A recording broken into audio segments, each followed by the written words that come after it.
Rede Amigo Espírita, uma ferramenta de união, interação e divulgação do movimento espírita. Acesse www.redeamigoespírita.com.br e confira nosso acervo disponível. Rede Amigo Espírita, divulgando, instruindo e unificando.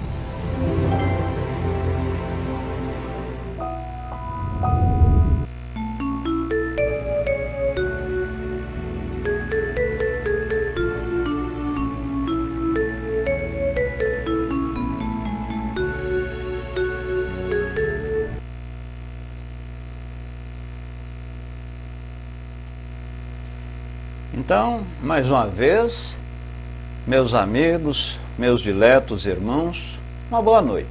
Abraço de várias voltas e que a boa espiritualidade nos direcione sempre ao bem proceder. Vamos, naturalmente, fazer uma pequena prece para continuarmos mais harmonizados. Ó meu bom Deus, amado Jesus, e toda a pleiade de bons espíritos que estão aqui nos assessorando, nos dirigindo, nos orientando, em nome dos espíritos Chico Xavier e Maria Santíssima, nós pedimos, solicitamos, rogamos que sempre direcionam-nos ao bem proceder, que inspira-nos e nos intui na devida hora, no momento certo, e que tenhamos um bom estudo. Naturalmente, com a interação e com a ajuda de cada um. Porque aqui nós falamos sempre que os nossos estudos são de maneira interativa. Aqui o proibido é não interagir. Ah não, mas eu não tenho esse conhecimento, eu comecei agora. Todos nós temos, vamos dizer assim, estamos de forma linear no que refere ao conhecimento. É bem verdade, eu preparar alguma coisa para os estudos aqui, posso, naturalmente, ter um conhecimento específico naquela área, mais um pouco do que você. Mas a priori e a rigor, todos nós aqui temos um conhecimento. Roberto Nascimento, boa noite. Em seu nome eu cumprimento essas dezenas de pessoas. Aqueles que quiserem, pode colocar no ambiente um copo d'água, que no final nós vamos solicitar a fluidificação do mesmo. Mas se não o pegarem, não tem problema, pode pegar a posteriori, no final, que a validade, o efeito terá, é a mesma coisa. Então, muito bem, os nossos estudos de hoje,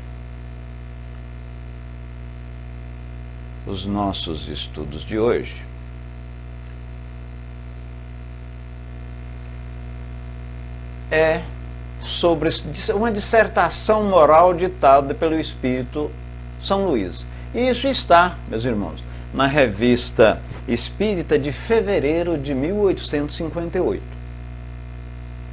Revista Espírita, fevereiro de 1858.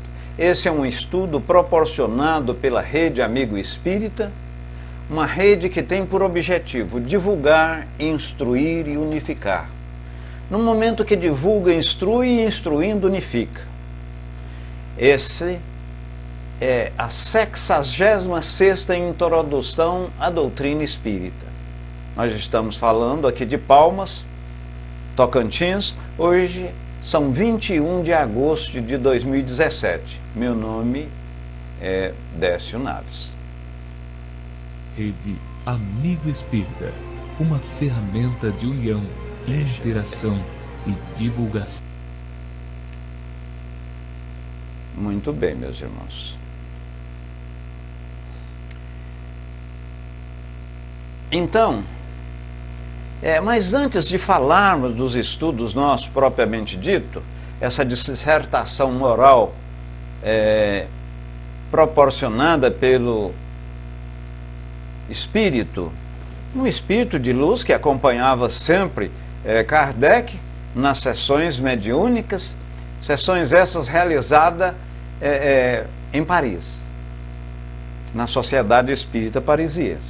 Então, vamos fazer uma pequena sinopse dos nossos estudos anteriores. Nós estudamos, na segunda próxima passada, relativamente aos espíritos levianos ou zombeteiros.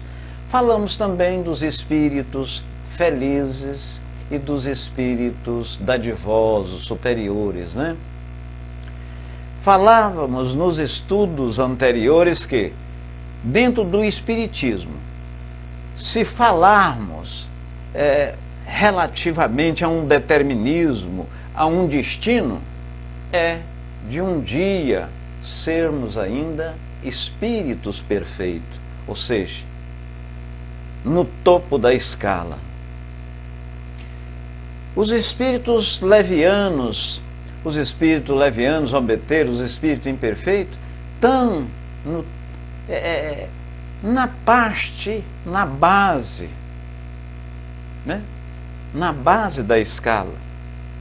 Então, na verdade, eles estão no primeiro mundo, nos mundos iniciais, nos mundos primitivos, e no próprio mundo que nós estamos, orbe terra, que é de prova e expiação, ou expiação e prova, como queiram, são constituídos de espíritos imperfeitos, né? E estão evoluindo. Vai chegar um dia a espíritos dadivosos. A parte segunda que Kardec falou relativamente aos espíritos felizes. O espírito feliz, nesses mundos, já tem uma primazia, uma quantidade numérica de espíritos efetivamente felizes e mais evoluídos. Já praticamente não tem o mal. A primeira parte, o topo da escala, espíritos dadivosos, espíritos críticos, espíritos angelicais. Aí sim, já não tem infelicidade, já não sofre. A partir daí, esses espíritos já não precisam mais reencarnar. E cada vez que naqueles 5 mundos que falávamos no estudo anterior, mundos primitivos, mundo de prova e expiação, mundo de regeneração, onde vamos entrar, mundos felizes e mundos angelicais, o espírito,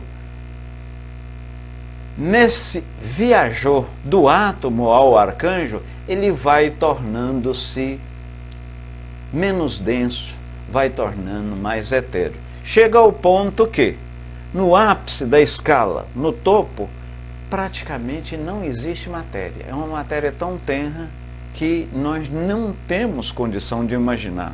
Aliás, imaginar e perceber, nós não percebemos o nosso perispírito, que é constituído de uma matéria quintessenciada, ou seja, quinta essência. Nós conhecemos a matéria em 4 estágios. Quais? Sólida, líquida, gasosa, a descoberta pelo William Crookes, que é o raio-x, os raios do tubo catódico, né?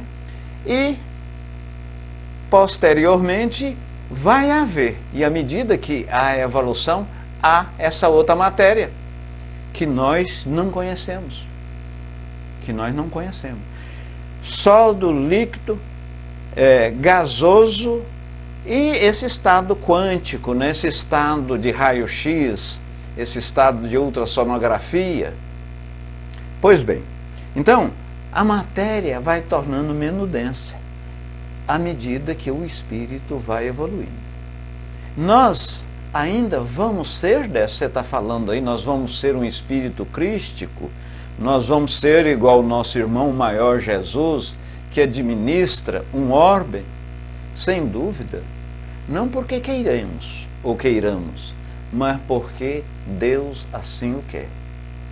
Falávamos também que os irmãozinhos mais inferiores do que o nosso estágio, por exemplo, aqueles que estão encarnados no mundo primitivo, que vive para satisfazer a sua necessidade básica, que preocupa substancialmente com o comer, com o beber, com o dormir, com o reproduzir, que é o sexo,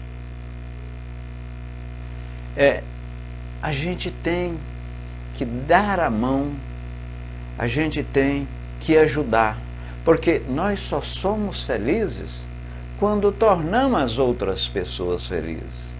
Tanto é que Deus, Jesus, a divina providência, sempre está ali para dar o suporte, para dar a mão àquele que efetivamente precisa e necessita. Para Deus, que nos fez de uma certa forma simples, ignorante no que pertine. Vame, boa noite. Maria Betânia e Eliana, todos boa noite. Então, Ele os ama a mesma coisa. E à medida que nós vamos evoluindo, você verifica a ignorância dos que ficaram abaixo e relativamente à ignorância você não pune. Eu estava ouvindo uma palestra da Anete e ela dá um exemplo de uma criança. Aquela criança saiu correndo, bateu a cabeça na canela de uma pessoa e ela escapuliu, vamos dizer assim, lá da parte de estudos do centro mesmo, bateu a cabeça e foi uma dor terrível na canela daquela pessoa que foi a vítima. No entanto, a Anete fez um questionamento. Ela errou? Você vai castigá-la por aquele erro? Ora, você não castiga, porquanto ela fez aquilo sem saber, é ignorante no que refere-se ao conhecimento. E quando há a ignorância, nós mesmos não batemos num filho nosso, num neto. Se ele pega um prego, um clipe, coloca na tomada elétrica, você, nem repreendê-lo você o faz. O máximo que você chega, meu filho, isso aí, fala o nome da criança e explica que ali tem um choque. Então, Deus, a boa espiritualidade, vê que aquele cidadão que matou, que estuprou, que degolou, que muitas vezes cometeu suicídio, cometeu morte, latrocínio, roubo através de morte, como o espírito superior está bem em cima, ora, o que ocorre? Ele vê aquilo como um estado de ignorância, que ele vai. Então Deus ama todos os seus filhos. Ama todos os seus filhos. Muito bem. Então isso aí basicamente foram os nossos estudos. E vamos...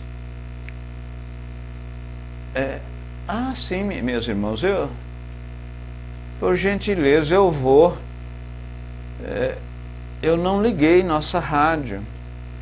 Mas tudo bem, o farei, estou fazendo agora, ligando a nossa rádio. Eu quero cumprimentar as pessoas que estão nos ouvindo, mas peço, não desculpo por quanto foi um esquecimento, mas os estudos atuais, os estudos que serão objeto desta segunda-feira, você que está no rádio, que está indo para o trabalho, que está indo para a faculdade, você nada perdeu.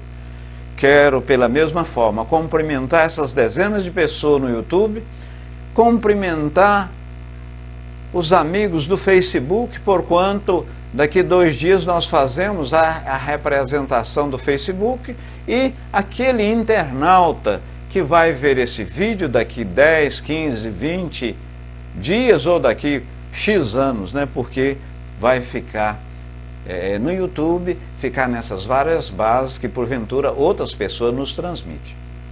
Maria Betânia, seja bem-vinda. Vera Jacomete, boa noite também. Muito bem. Então, eu vou colocar essa tela aqui. Hoje os nossos estudos são sobre uma dissertação moral, feita por São Luís. Dissertação moral ditada por São Luís, a senhorita Hermance Dufour. Isso foi em 6 de janeiro de 1858. Várias coisas que aqui, meus irmãos, falarmos e estudarmos dentro da própria Revista Espírita, porque esse jornal psicológico, a Revista Espírita, serviu como um laboratório, porque Kardec ali publicava uma série de questionamentos, perguntas e esclarecimentos. Na Revista Espírita tem material que o próprio Kardec, achando necessária a sua publicação, e muitas vezes não concordava, mas ali você vê científica e filosoficamente o posicionamento de Kardec. Tu que possuis, assevera São Luís, escuta-me. Um dia 2 filhos de um mesmo pai receberam cada um alqueire de trigo. Recebeu um alqueire de trigo. Então, meus irmãos, o alqueire de trigo, ele, biblicamente, o que é um alqueire de trigo? O alqueire, ele corresponde a uma arroba, e a arroba são 15 quilos. Então, um filho recebeu um alqueire de filho. O primogênito encerrou no seu lugar oculto. O primogênito é aquele, o primeiro filho. Pegou, encerrou, escondeu num lugar. O outro encontra em seu caminho e tinha um pobre. O pobre esmolava. Correu a ele e vira no pano do seu casaco a metade do trigo. Então, o que ocorreu?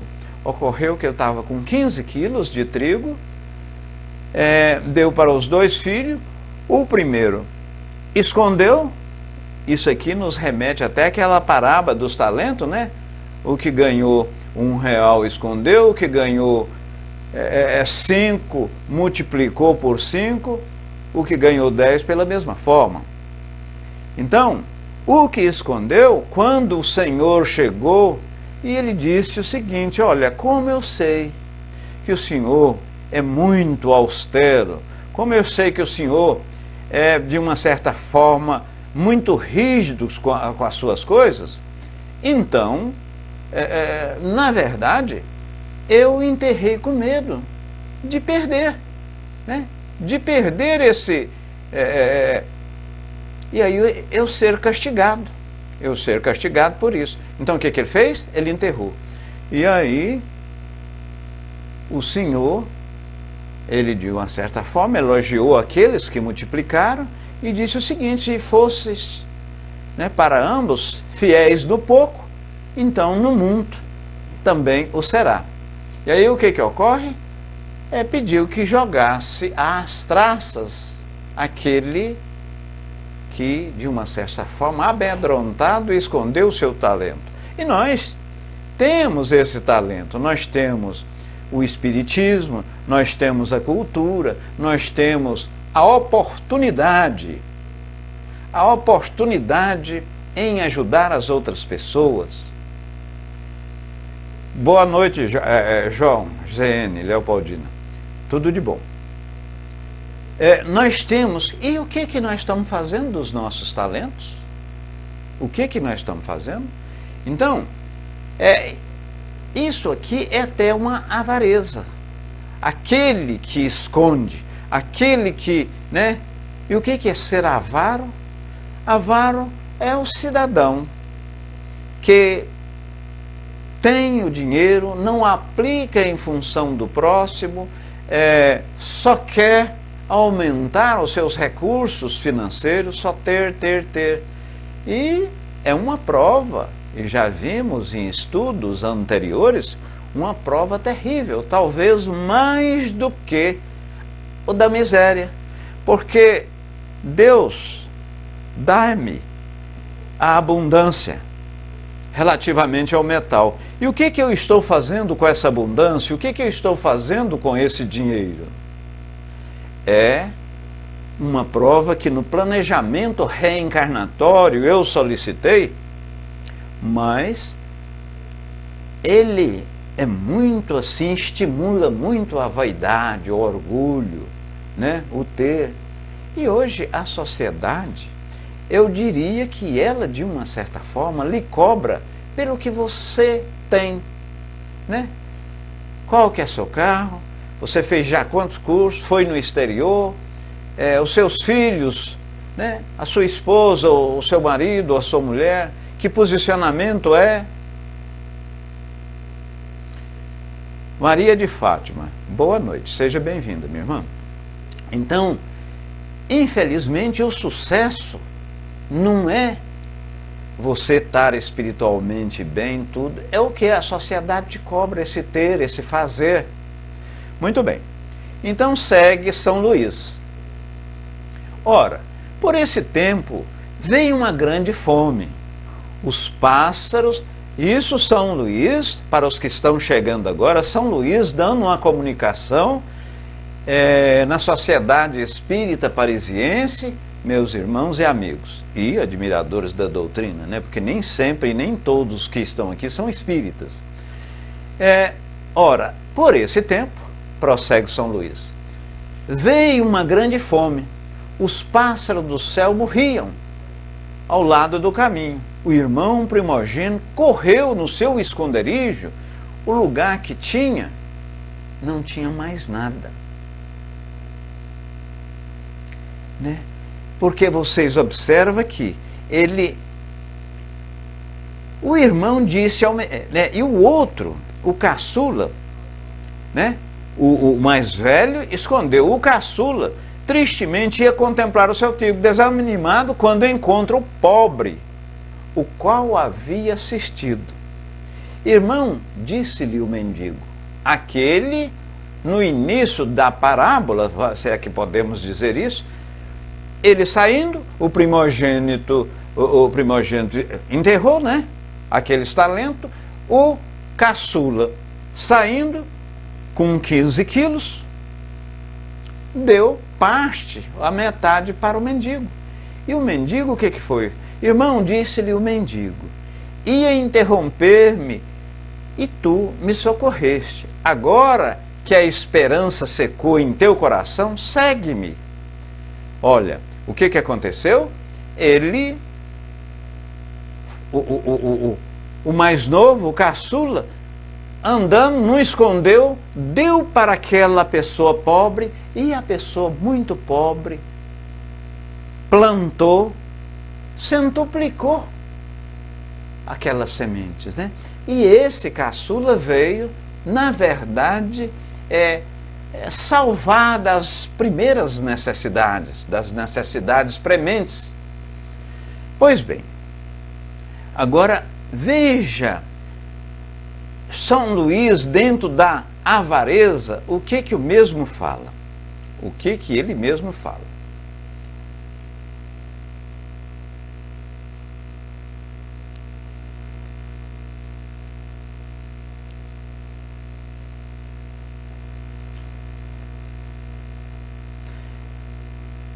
Dissertação moral ditada por São Luís, a senhorita Hermâncio do Fogo, né? Escuta-me, avaro, conheces a felicidade? Sim, não é?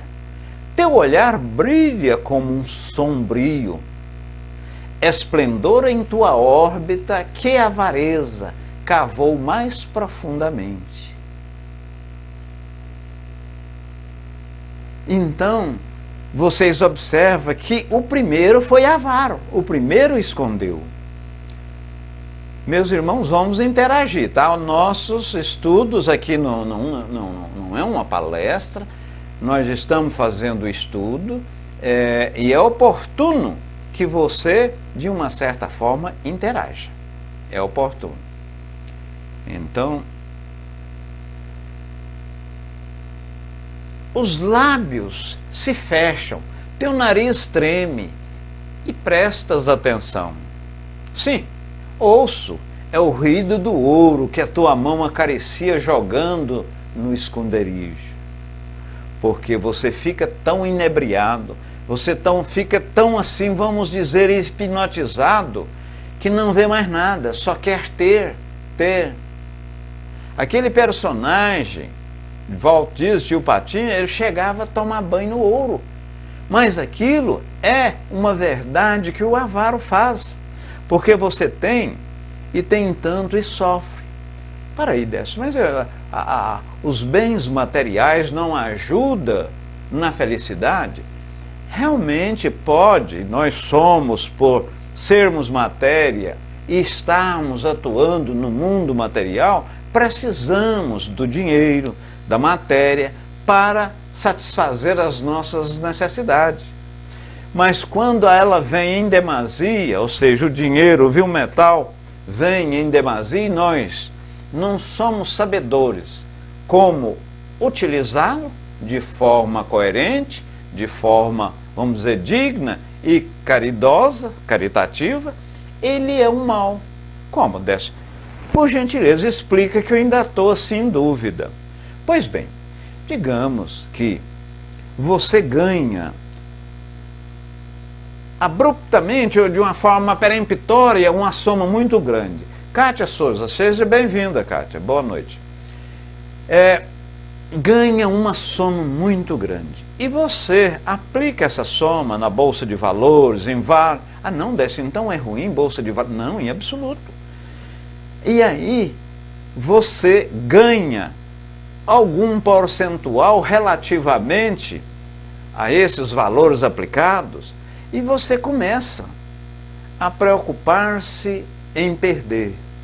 Você já tem empregados, você tem isso e tem aquilo, e o medo de perder, o medo de ficar mais pobre, o medo desse ouro sair por entre as mãos, faz você sofrer. Então, Jesus, a divina providência e o próprio Espiritismo, hora nenhuma condena o dinheiro, a riqueza. Condena a sua má utilização, quando a utilização não é devidamente adequada. E nós falávamos há uns 15 minutos anteriores que quando você planeja, muitas vezes você escolhe uma prova material, bens materiais em abundância e não utiliza bem esses bens materiais, isso aí lhe traz muito descontentamento e quando você desencarna, quando há o rompimento perispirítico, ou seja, o perispírito desvincula do corpo, que é uma matéria, você começa o processo de arrependimento. Olha, tinha isso, não fiz isso, tive a oportunidade de fazer dessa e daquela forma e infelizmente não fiz. O que ocorre? Nesse plano errático, que é um período onde você planeja a próxima reencarnação, você já diz, ora, eu vou fazer dessa ou daquela forma para acertar aquilo que efetivamente eu errei. Muitas vezes você pode escolher vir ouvir em um corpo, em uma pessoa que tenha necessidades financeiras, inclusive passa por necessidades alimentares. Para quê? Para equilibrar aquela vaidade, aquele orgulho, aquela avareza de outra existência. Mas é você mesmo que pede, não é Deus que nos castiga. Meus irmãos, a nossa área de texto, estou observando, está caladinha. São Luís diz, abra o teu coração, não temas mais, está bem sozinho, ouve, não ouve nada, é o vento, não tem gente passando, né? vem tomar um banho, vem, chega perto da lareira. Por que ficar assim, extasiado com esse ouro? A chama do fogo se abranda. E ele e o companheiro estavam lá no inverno, a chama do fogo se abranda. Atire madeira, mas não pare. Pare. Não é a madeira que você está tirando, é o próprio ouro. É o teu ouro que consome com essa madeira. É o teu ouro que queima. E ele fica... Tens fome? Tens? Toma, sacia-te. Tudo isso é teu. Pagaste com o teu ouro. Mas a pessoa fica, aquilo que nós falamos, fica tão embrenhado, fica tão vinculado a essas coisas materiais que, infelizmente, não abre, né? Não abre o seu coração. Paz e luz a todos, né, Leonilda? Eu também desejo paz e luz. E peço-vos, vamos interagir dentro do nosso estudo, porque nos nossos estudos nós sempre falamos, vamos interagir.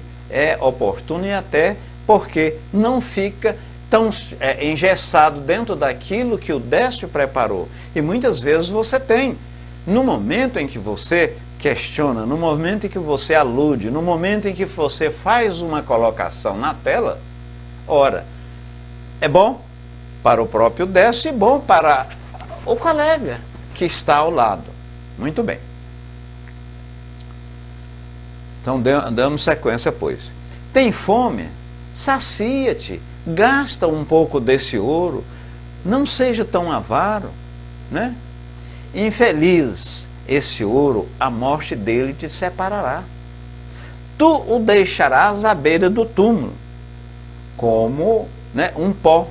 E certa feita, e aqui é bom, eu fui lembrado, ou lembrei-me de uma metáfora.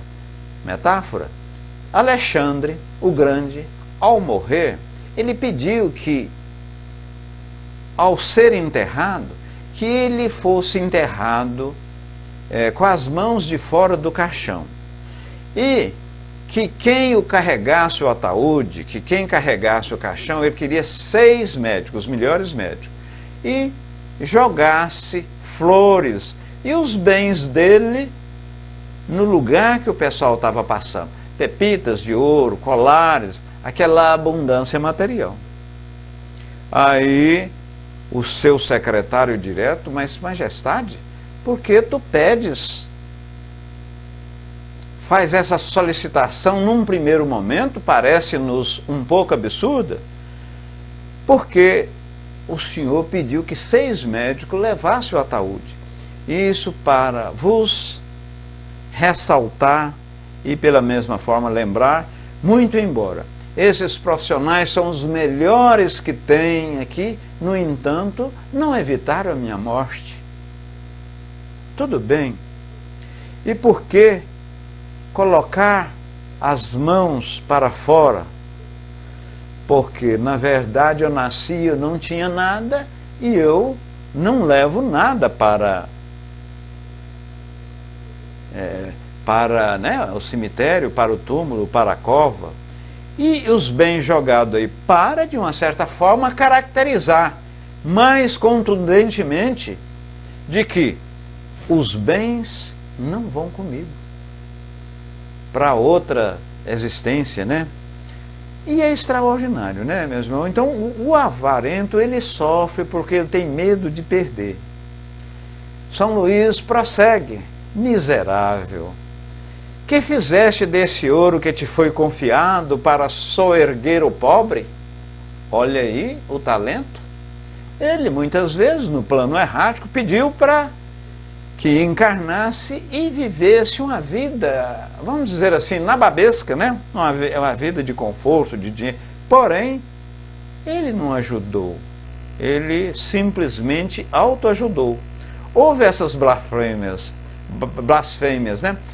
Vês essas lágrimas, vê esse sangue? Ora, você poderia com esse dinheiro minorar esse sofrimento. E a doutrina dos espíritos, a doutrina espírita, ela fala conosco que quando fazemos um bem a outrem, fazemos um bem a outra pessoa, estamos fazendo para nós mesmos. E aliás, os psicólogos, as pessoas entendidas relativamente ao processo depressivo, a depressão propriamente dita, a síndrome do pânico e várias outras doenças relativamente à sinapse nervosa, eles dizem que, quase todos são unânimes, há um consenso até, que em você trabalhar, em você praticar a caridade, então praticamente isso vai embora.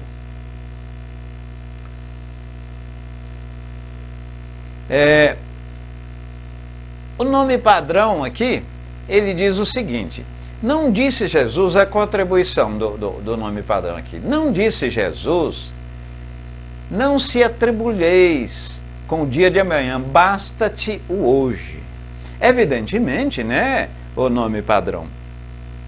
Você, e Jesus disse isso, e disse com propriedade, para quê? Muitas vezes, e o caso do avarento, ele está vivendo agora, mas no que tange a não perder, ele está obnubilado, ele está cego, ele não está vendo. É como se uma fumaça. Nome Oscar, né? Muito bem, Oscar. Então, viu, Oscar? Então, nós não devemos preocupar sobremaneira com o dia de amanhã, mas não devemos também ficar de braços cruzados. Precisamos correr e ir atrás e fazer. E é através do fazer, do realizar, que nós debelamos aqueles maus, aquelas coisas ruins incrustadas em nossa mente. Já foi dito, e dito com propriedade, que cabeça vazia, ou seja, aqueles que não têm alguma atividade, sobretudo a atividade voltada ao bem, é moradia do demônio, é moradia do coisa ruim, é moradia... Peraí, você falou do demônio, coisa ruim, Satanás? Não. Na verdade, nós espíritas, esses Lúcifer, Satanás, coisa ruim, o demônio, na verdade são espíritos, filhos de Deus, e como nós dissemos no início do nosso estudo, que Deus os ama, como nós pais, avós, amamos todos os nossos rebentos, né? Ele ama tanto quanto nos ama. Por quê?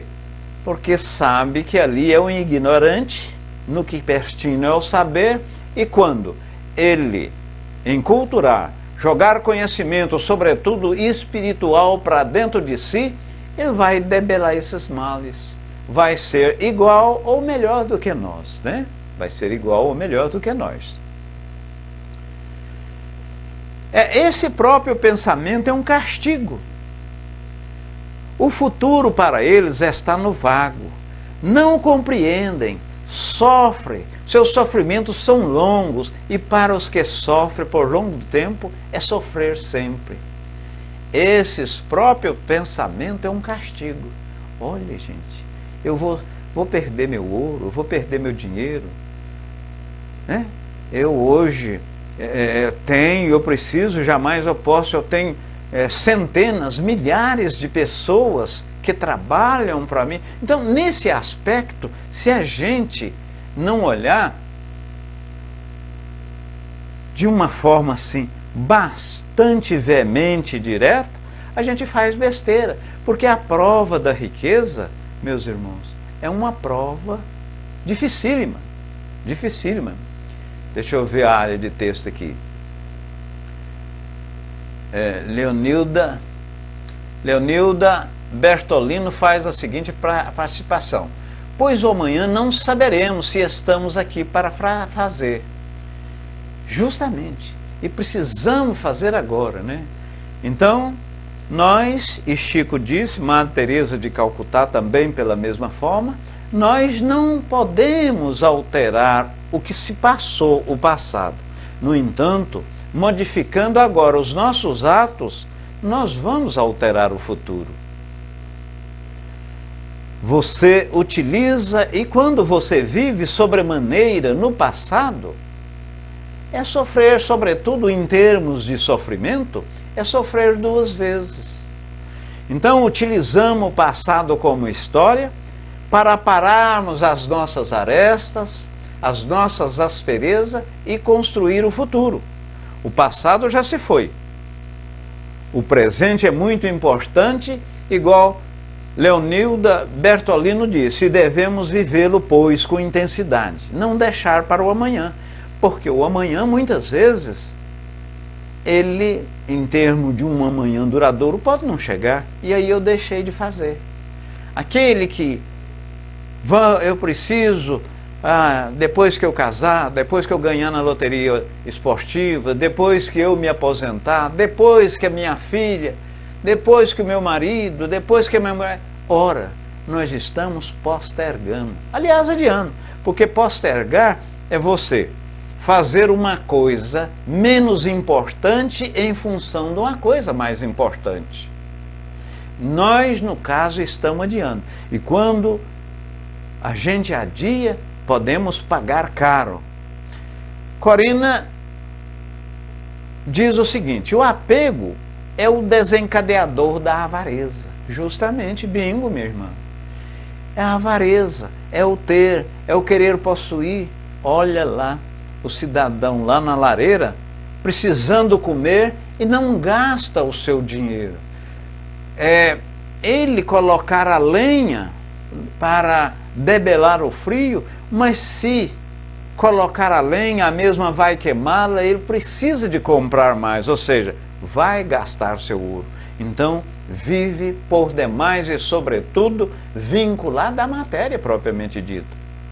E nós, à medida, nós somos ainda por demais materiais, né, meus irmãos? Somos por demais materiais, mas, aos poucos, vamos desvinculando da matéria à medida que nós vamos galgando esses mundos. É oportuno repetir. Eu gosto do Espiritismo, e certa vez eu conversando com uma determinada pessoa, e eu até interiorizei-me disso uma vez que ela falou à época. Falou assim, Décio, o Espiritismo é bom, porquanto você fala hoje, repete amanhã, ressalta depois da manhã, e você sedimenta atos, fortalece a sua personalidade, e a personalidade constituída de particularidade, de atos, de proceder, acaba que você muda a sua personalidade para melhor. Muda a sua personalidade para melhor. Muito bem. Agora, nós vamos, meus irmãos, relativamente na mesma sessão, aliás, na sessão da semana seguinte, na sessão lá em Paris,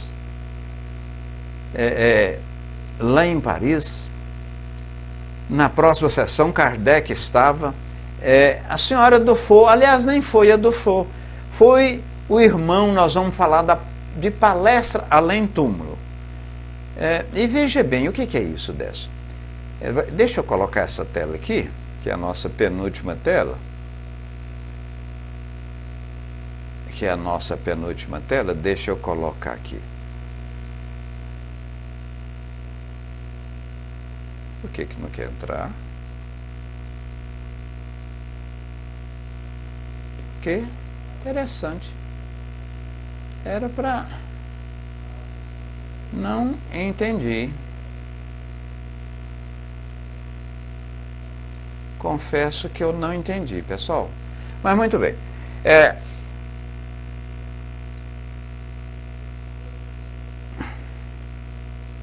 Penúltima não, é a última tela, viu, meus irmãos? Eu confesso a vocês que eu não entendi. Mas a tela diz o seguinte. Palestras de além-túmulo. Senhorita Claride. A senhorita Claride, interessante criança que morreu em 1850, com a idade de 13 anos. com a idade de 13 anos. E, desde então, ficou como um gênio da família, né? Um anjo. E, frequentemente, ela era evocada e, na verdade, orientava a família, orientava as pessoas. E, na sessão mediúnica, Kardec estava, o irmão dela evocou essa senhorita Clary. É muito importante isso aqui, meus irmãos, porque desta evocação, das perguntas feitas pelo médium e, naturalmente, a consequente resposta, a gente aprende muita coisa, se não vejamos. Antes, porém, Leonilda Bertoldo Pereira: meu apego nesse mundo é o amor pela família. E o próximo, o respeito. E o próximo é o respeito, né? O que eu posso fazer na caridade? Mas de resto sou tranquila, graças a Deus. A gente percebe que, no caso, Leonilda é um espírito assim, né? Um espírito que, infelizmente, a maioria assim não são. Você, naturalmente, Leonilda, já está regenerada. Se várias pessoas dessa forma procedessem, nós estaríamos no terceiro mundo, no mundo de regeneração. O que é esse mundo de regeneração? É um mundo onde há o equilíbrio de forças entre os espíritos voltados ao mal e os espíritos que têm a tendência benévola, né? E como você tem essa tendência, você está já regenerada. Isso é muito bom. Bom, o primeiro questionamento da senhora, lembra que é uma menina de 13 anos, e lá na sessão estava o irmão dela. E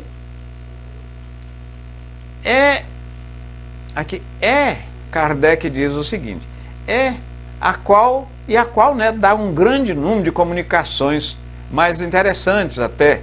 A palestra que relataremos aqui ocorreu entre ela nos dias de janeiro de 1857, por intermédio do seu irmão. Então, aqui está chamando de palestra. Na verdade, foi uns 20 minutos lá, o médium perguntando ela como que ela está sentindo, como é que foi. Pergunta: tendes uma lembrança precisa da vossa existência corporal? Aí o que ela observa? Olha que fenômeno ela explica. O espírito vê o presente, o passado e um pouco do futuro, segundo a sua perfeição e a sua aproximação de Deus. Ele queria saber se lá ela estava vendo só o presente ou se ela estava vendo o passado. E Kardec, nesse aspecto, meus irmãos, na revista Gênese, falando relativamente ao espírito mais evoluído, ou seja, aquele espírito que está mais próximo de Deus, diz o seguinte: ele vê o passado, o presente e o futuro. E ele fez uma colocação, eu entendo assim, genial, porquanto, parabolicamente, em parábola, ele situou esse espírito no topo, no ápice, no cume da montanha. E ele, estando lá no cume, tinha outro espírito ou outra pessoa andando, serpenteando. Serpenteando lembra-nos de serpente. Serpenteando a base da pirâmide. O espírito lá em cima via o local que ele estava passando, que era o presente, o local por onde ele já tinha passado, que era o passado, e o local por onde ele ia passar, que era o futuro. Ora, para o espírito que estava no topo da montanha, não existia, vamos dizer assim, ele via o futuro, porque a vista do mesmo alcançava longe, ele via o futuro como se fosse presente. Então, à medida que vamos evoluindo, à medida que a gente vê o passado, o presente e o futuro.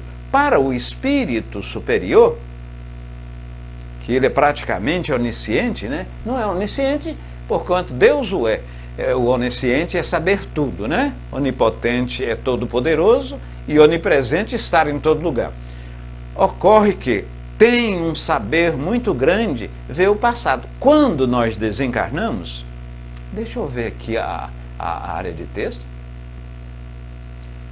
Foi a nossa amiga Leonilda Bertolino que colocou. Então, quanto ao nosso apego, ou muitas vezes, quando a nossa lembrança do passado, a gente começa a viver e sofre.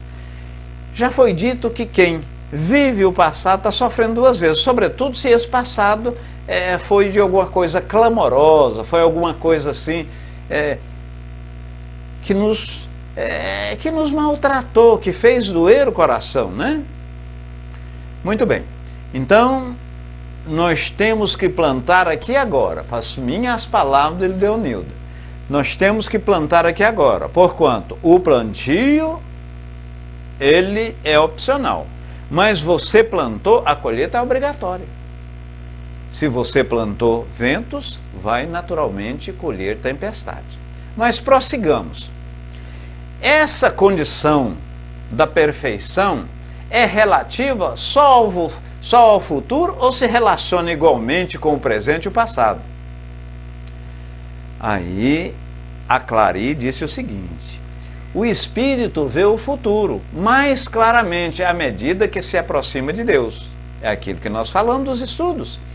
Quanto mais a evolução, quanto mais aproximamos dos espíritos dadivosos, dos angelicais, onde passaremos a ser assessores de Deus e vamos trabalhar dioturnamente como assessor direto de Deus, além de sermos mais felizes, e felizes por quê? Por causa do trabalho. Ah não, Décio, eu pensei que quando fôssemos espíritos já dadivosos, espíritos crísticos, espíritos angelicais, nós não precisávamos mais trabalhar. Mas vimos no início do nosso estudo o que cura um síndrome do pânico, o que cura um estresse, o que cura uma angústia, o que cura um peito assim. É o trabalho, é o fazer bem, é o ajudar a outrem e ajudar-nos, nós próprios. Porque nós somos o próximo, mais próximo de nós. Se você não te ajuda, se você não te perdoa, como é que você vai perdoar o outro? Para aí, Décio, eu ainda estou em dúvida. Simples. Seu filho pede R$50. Você, para dar esses R$50 para o seu filho, você precisa tê-lo primeiro. Senão, como você pode dar? Eu estava falando num centro espírita, certa vez, e peguei o copo. Normalmente, todo lugar que você vai tem um copo d'água. Peguei o copo, naturalmente eu peguei a água, fui enchendo, chegou um pouco a água, atingiu a borda do copo, pus mais, a água derramou. Aí eu deixei derramar um pouco, uns 2 segundos, aí falei: olha pessoal, na verdade isso aqui é o amor, Quando nós temos que ter amor para com nós mesmos, e quando a gente transborda, assim como a água transbordou o copo, aí nós já temos condição de doar. Como que eu tenho condição de doar alguma coisa que eu não tenho? Então, na verdade, e nós vamos ser esses espíritos, né? Pois bem, sabeis em qual época sereis reencarnados? Em outras palavras, você sabe quando você reencarnará novamente? Ela disse o seguinte, a Clary: por volta de 10 ou 100 anos. Interessante, meus irmãos, que o tempo do espírito é um tempo diferente de nós, que também o somos, né? Nós também somos espírito, estamos temporariamente nesse corpo, nesse claustro, que é como um escafandro, segundo Kardec, nos impossibilita de andar até de forma tranquila, mas logo, logo isso aqui vai. 80 anos 100 anos é o equivalente a poucos meses para o espírito fora da carne. Porque nós, como eles, somos eternos no que refere à vida. Não eterno, eterno mesmo só Deus, porquanto ele não teve início, não terá fim. Nós tivemos início e somos imortais no que refere à parte espiritual.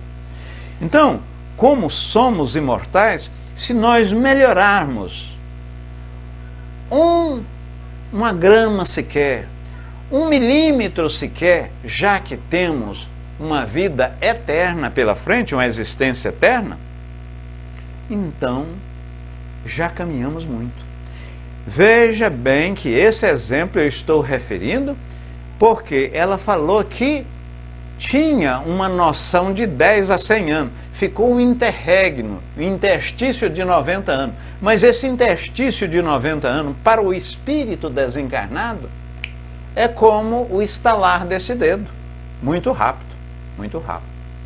Será que você vai vir para... O irmão dela perguntou, e você? Vai vir para a Terra mesmo? Aí ela disse, não, eu vou para um mundo melhor. Um mundo melhor, um mundo de felicidade maior. Aí ele perguntou que mundo era esse, se era aqui no sistema mesmo. Ela não pôde informar. Não pôde informar, porquanto não é que ela não sabia ainda, né? Muito bem. Boa noite, Alice. Então, vamos dar sequência aqui. Aí ele pergunta, uma vez que estás aqui entre nós, você está em algum lugar específico, numa chácara, num centro, você está numa casa, numa fazenda? Ela disse, não, eu estou próximo ao médio, estou ao lado da sua mão. E essa mensagem foi psicografada, não foi psicofonada. Psicografada significa escrita, vindo através de uma psicografia. Psicofonada, fone, som, vindo, o espírito intui ou inspira. Inspira é mais ou menos na hora, né? O espírito inspira, eu falo isso aqui. Ivone Pereira do Amaral, ela era muito intuída. Ela, em desdobramento em sono, ela tinha tratativa com os espíritos, acordava, lembrava e colocava aquilo no papel. Raras são as comunicações dela, isso palavra dela mesmo, que são inspiradas. Inspirada é aqui e agora. Muito bem, damos sequência, pois. O corpo, e o seu corpo? Você está sentindo ainda aquelas dores porque você morreu de tenra idade? Você está sentindo? Aí ela disse, não, esse corpo meu aqui é como um casaco.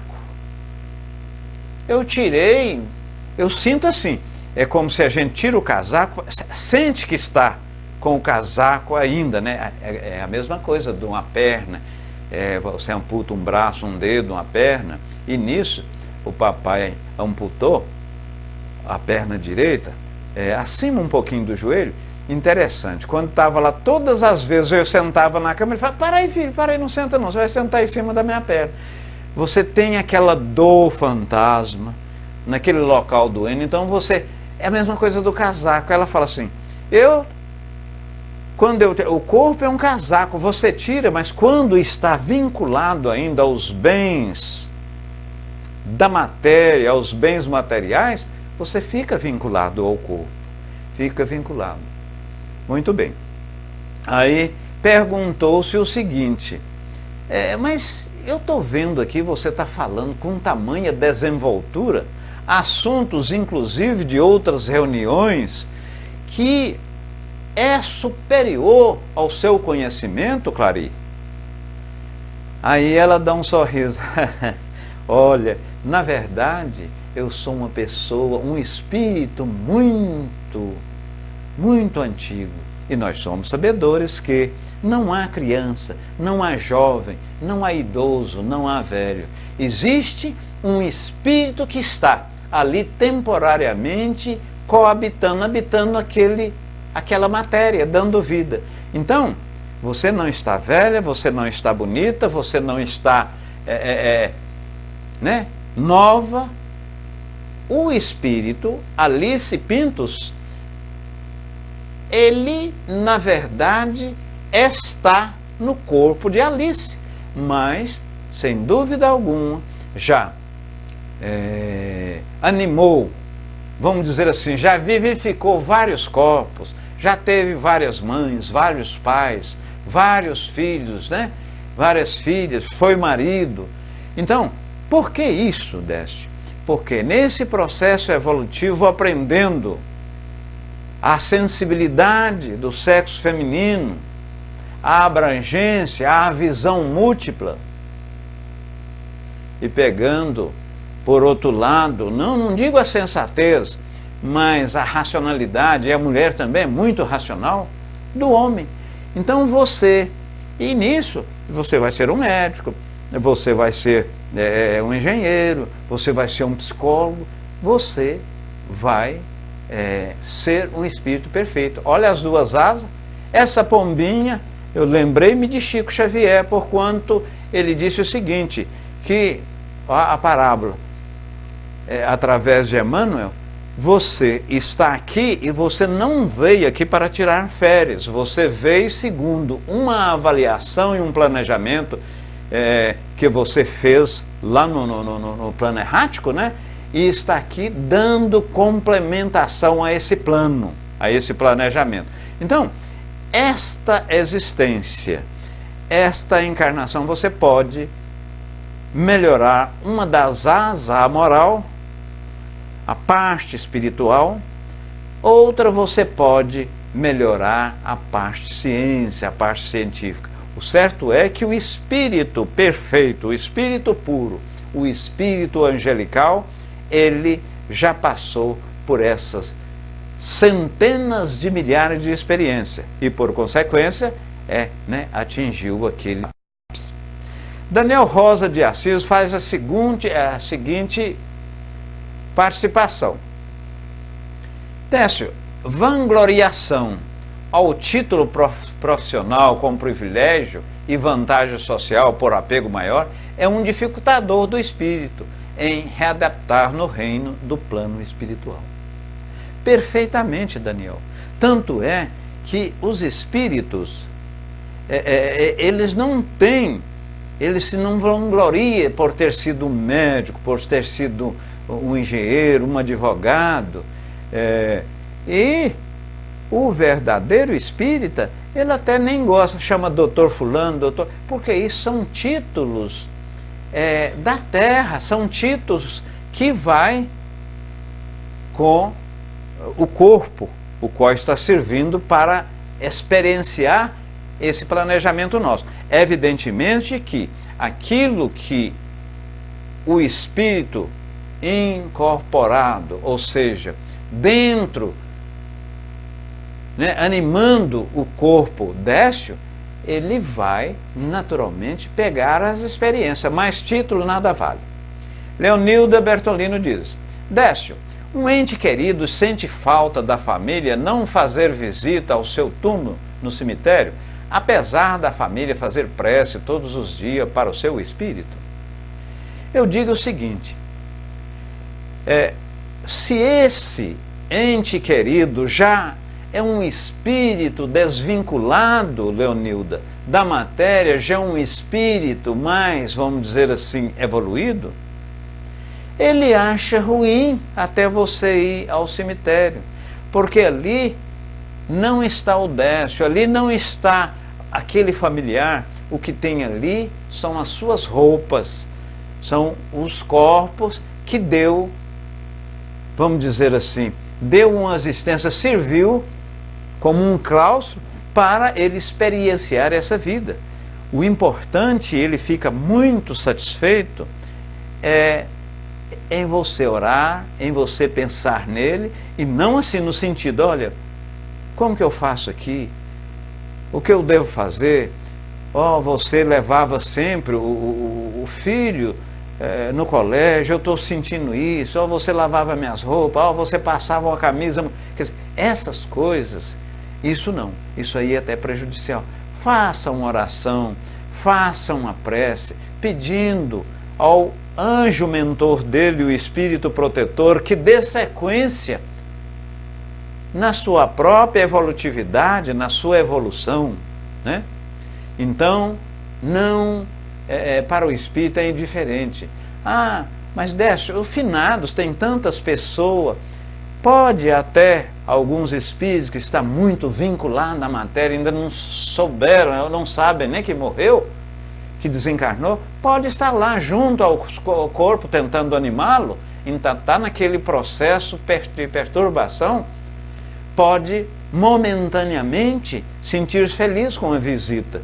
No entanto, fique bem claro, quando você ora, quando você faz uma prece, quando você tem um pensamento dadivoso voltado para aquele seu parente, familiar, para aquele espírito querido, é muito melhor do que você, vamos dizer assim, elevar os seus andrajos, né? A sua parte, a sua mortalha, vamos dizer assim, venerar a sua mortalha. Acabais de dizer que podeis transportar, porque lá, ela falou assim, como? Você pode ir lá, num outro mundo, você pode ir na terra aqui, do norte ao sul, do leste ao oeste, você pode transportar para todo lugar? Posso. E interessante que quanto mais é a evolução do espírito, você transporta para vários lugares ao mesmo tempo. É bem verdade que o espírito não divide, ou seja, não há a ubiquidade, não há a divisão do espírito, mas ele, como uma centelha, como uma luz, vamos pegar o sol clareia vários pontos ao mesmo tempo. O espírito, pela mesma forma, ele pode ir em vários pontos ao mesmo tempo e ir com a rapidez de um pensamento. Nós aqui, nesse momento, aqui nessa base aqui, nós estamos quase 50 pessoas. Veja, aqui, quando eu falo alguma coisa, você pensa outra, a espiritualidade, ela volita, que é como pensamento. Eu pensei aqui Daniel Rosa em Goiânia, pensei no domingo lá em Portugal, eu estou lá. E o espírito, a alma está no local que ele pensa, no local que, né? Isso já foi dito pela espiritualidade superior. Então aqui, na verdade, a rigor, estamos numa sala, num centro espírita, eu diria até. Então, caminhando para o nosso término,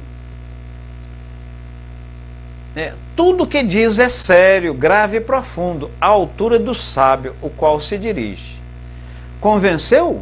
Ignoramos disso, duvidamos mesmo para falar francamente, mas como em definitivo o seu livro foi feito para todo mundo, as sementes que lança não serão de todos perdidas. Então, aqui é uma declaração depois da própria reunião, né? Depois da própria reunião, que é a senhorita Clary, a teoria desenvolvida pelo senhor Auguste, ele estava lá, salvo talvez alguns pontos secundários, sendo que nós mesmos professamos, não faremos nessa consideração nenhuma crítica sua. Então, na verdade, vocês observaram, meus irmãos e diletos, pessoas que aqui estão admiradores da doutrina, e eu sempre digo admiradores, porque nessas dezenas de pessoas que estão aqui e outras centenas que estão vendo a gente, ouvindo em outras bases, várias não são espíritas. Mas Kardec, ao codificar a doutrina espírita, ele não falou que essa ou aquela religião ou o espiritismo era uma melhor religião do que as demais. Pelo contrário, certa feita alguém chegou, senhor Hipólito, professor Rivaio, qual a melhor religião? Falei, não, aquela que torna o homem mais feliz, aquela que une o homem a Deus. essa sim é a melhor religião. Então, vamos divulgar a nossa doutrina, vamos dar a oportunidade da outra pessoa saber o que nós sabemos, vamos inscrever na Rede Amiga Espírita, indicando a nossa rede, o nosso network, o nosso sobrinho, as pessoas a qual relacionamos, porque quando inscrevemos, há uma evidência maior dentro da própria base que está sendo vinculada. E além de você receber esse vídeo, você vai receber dezenas de outros vídeos, fórum, palestras, né? Textos. É muito importante, meus irmãos. Então, eu vou fazer aqui, meus irmãos, a prece solicitando a fluidificação da água. Meu Senhor e meu bom Deus, Divino Mestre Jesus, nosso guia e modelo, e toda a espiritualidade que deu sustentação, essa rede de estudo, vou chamar nesse momento, essa sala de estudo, de forma modesta, que fluidifiquem essa água constante desse copo, colocando nas moléculas da mesma bálsamos benfazejo e magnetizando essa água, a mesma irá tornar um remédio que debelará, né, as coisas ruins e doença inclusive, tudo segundo o nosso merecimento. Porque Deus, a divina providência, né, os espíritos familiares, aqueles que nos secundam, aqueles que nos tutelam, tudo que nós sentimos e tudo que ocorre com a gente é para o nosso bem. Então, coloque os remédios. E você pode dar essa água a posteriori para aquela pessoa, para o seu esposo, sua esposa, o parente que está aí, o seu filho, e eles receberão pela mesma forma o benefício. Beba, pois, com muita fé. Pessoal, eu amo a doutrina espírita e, com sinceridade, amo cada um de vocês aqui, essas centenas de pessoas. Porquanto, se as mesmas encarnadas aqui não estivessem, o estudo poderia ser feito, poderia ser realizado, mas não tínhamos essa motivação, não tínhamos, né? Mas não tenha dúvida que os espíritos do outro plano existencial são até mais numerosos do que nós encarnados. Muita luz e muito paz. Um abraço de várias voltas a todos. Beijo em vossos corações. Tudo, mas tudo de bom.